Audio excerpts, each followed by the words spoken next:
అందరికీ నమస్కారం. నేను మీ గోపాల్ అయ్యంగార్. 23వ తారీఖు ఫిబ్రవరి 2025 నుంచి 1వ తారీఖు మార్చి 2025 వరకు మేషరాశి నుంచి మీనరాశి వరకు వార ఫలాలు ఎలా ఉందో తెలుసుకుందాం.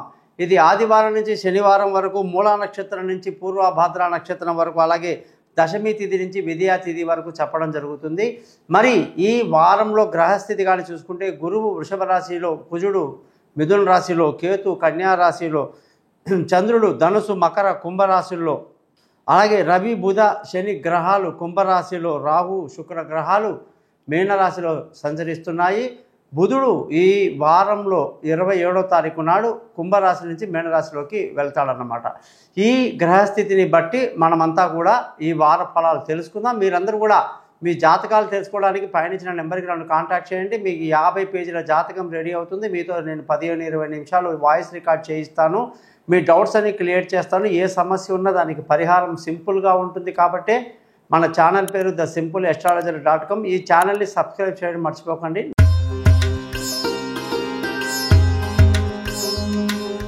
మకర రాశి వాళ్ళందరికీ కూడా 23వ తారీఖు ఫిబ్రవరి నుంచి 1వ తారీఖు మార్చి వరకు వారఫలం ఎలా ఉందో ఈ వారం చూద్దాం.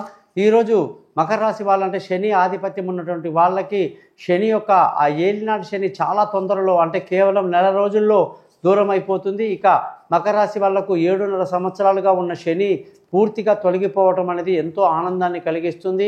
అనేక రకాల చికాకులు, ఇబ్బందులు, చిన్న చిన్న అభ్యంతరాలు అన్నీ తొలగిపోయి విశాలంగా మన యొక్క దృక్పథం అనేది మనకు కనిపిస్తూ ఉంది అన్నమాట.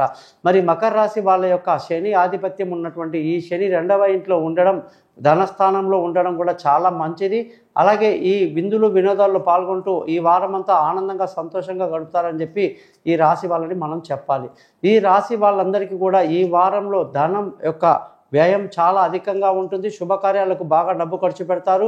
అలాగే ఈ వారంలో మీరు ఏ పని అనుకున్నా సరే దానికి రెడ్డింతలు ఖర్చు అనేది ఉంటుంది. కాబట్టి జాగ్రత్తగా ఆలోచించి ముందుకెళ్ళండి. వ్యాపారం చేసే వాళ్ళందరికీ కూడా వ్యాపారంలో బాగా నష్టాలకు గురయ్యే అవకాశాలు లేకపోలేదు. అలాగే ఈ వారంలో ఆచితూచి అడుగేయాలి. ప్రతి వ్యాపారస్తులు కూడా ఆలోచించి ముందుకు వెళ్ళాల్సిన పరిస్థితి కనిపిస్తూ ఉంది. ఉద్యోగం చేసే వాళ్ళకి ఈ వారంలో ఎంత కష్టపడ్డా సరైన గుర్తింపు ఉండదు.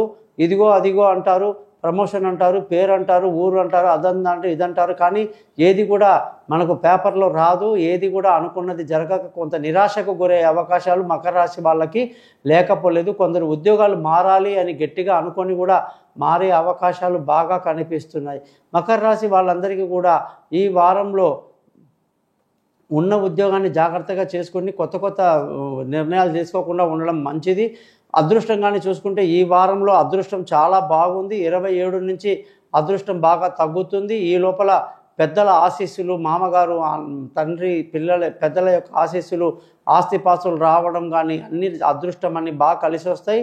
అలాగే ఈ వారంలో భార్య భర్తల మధ్య మొదట్లో అంటే సోమ మంగళవారాలు కాస్త మిస్అండర్స్టాండింగ్ అవి ఉన్నప్పటికీ తర్వాత మంగళ బుధ గురు శుక్ర శనివారాల్లో ఎంతో అనుకూలంగా ఉంటారు, అన్యోన్యంగా ఉంటారు. అలాగే ప్రేమించుకుంటారు. ముఖ్యంగా పెళ్లి కాని వాళ్ళకు పెళ్లి కుదురుతుంది, దూరంగా ఉన్న వాళ్ళు కలుసుకుంటారు. ప్రేమికులకు చాలా అనుకూలంగా ఉంది. పార్ట్నర్షిప్లో వ్యాపారాలు కూడా ఈ వారం బాగా కలిసి వస్తాయని చెప్పాలి. అదృష్టంగా ఈ జాతకం వాళ్ళందరికీ కూడా పిల్లల ఆరోగ్యపరమైన విషయాల్లో ఈ వారం 27 తర్వాత బ్రహ్మాండమైన ఆరోగ్యం ఉంటుంది. శత్రువులు మిత్రులవుతారు, అప్పుల బాధలు తీరుతాయి. ఈ రకంగా 27వ తారీఖు నుంచి అనేక శుభాలు జరుగుతాయని చెప్పేసి మనం చెప్పొచ్చు. ఈ రాశి వాళ్ళందరికీ పిల్లల యొక్క చదువులు, వాళ్ళ భవిష్యత్తు, వాళ్ళ దూర ప్రయాణాలు ఇవన్నీ కూడా కాస్త ప్రతికూలంగా ఉన్నాయి. జాగ్రత్తగా ఉండాలి. ప్రయాణాల్లో ఇబ్బందులు ఉంటాయి. ఈ వారంలో తెలివితక్కువ నిర్ణయాలు తీసుకొని అనేక ఇబ్బందులు పడే అవకాశాలు లేకపోలేదు. ఈ వారంలో విలువైన వస్తువులు, భూములు, ఇల్లు, వాహనాలు ఏదైనా సరే కొనడానికి అనుకూలంగా లేదు. తల్లి ఆరోగ్యం పట్ల శ్రద్ధ వహించాల్సి ఉంటుంది. అలా కాదని ఏదైనా విపరీతంగా మనం చేస్తే నష్టాలకు గురయ్యే అవకాశాలు లేకపోలేదు. బంధువుల, స్నేహితుల సహాయ సహకారాలు అనుకున్నంత లభించదు. మన సొంత ధైర్యం మీద మనం ముందుకు వెళ్లాల్సి ఉంటుంది. అలాగే కుటుంబ సంతోషం కోసం కష్టపడతారు. పిల్లల చదువు మీద శ్రద్ధ పెడతారు. ధన ఆదాయం బాగా ఉంది. మకర రాశి వాళ్లకు శని ఆధిపత్యం ఉంది కాబట్టి ప్రతిరోజు కూడా చక్కగా శని మంత్రాన్ని చదువుకొని శనివారం రోజు ఆంజనేయ స్వామి గుడికి వెళ్ళటం, అక్కడ 19 సార్లు శనిగ్రహానికి ప్రదక్షిణ చేస్తూ నేను చెప్పిన ఈ మంత్రాన్ని చదవండి. నీలాంజన సమాభాసం రవిపుత్రం యమాగ్రజం ఛాయా మార్తాండ సంభూతం తం నమామి శనీశ్వరం. ఇంద్రనీలం రాయి ధరించడం ఈ రాశి వాళ్ళకి ఎంతో మేలు కలిగిస్తుందని చెప్పేసి పక్కాగా చెప్పొచ్చు. ఈ రాశిలో ఉన్నటువంటి ఉత్తరాషాఢ 2, 3, 4 పాదాల వాళ్ళు సూర్యుడి యొక్క మాణిక్యం రాయిని ఉంగరం వెలికి ధరించడం, సూర్యునికి ఆత్మ నమస్కారం చేయటం, ఆరోగ్యం ఇవ్వడం, అలాగే ప్రతిరోజు కూడా ఆదిత్య హృదయం చదువుకోవడం మంచిదవుతుంది. ముఖ్యంగా ఈ రాశి వాళ్ళకి జపా కుసుమ సంకాసం కశ్యపేహిం మహద్వితిం తమోరిం సర్వపాపగ్నం ప్రణతోస్మి దివాకరం అనే మంత్రం చాలా యూజ్ అవుతుంది. 6 సార్లు చదవండి. అలాగే శ్రవణ నక్షత్రంలో పుట్టిన వాళ్ళు చంద్రశీల అనే రాయిని ధరించి 10,000 జపాలతో మన దగ్గర దొరుకుతాయి.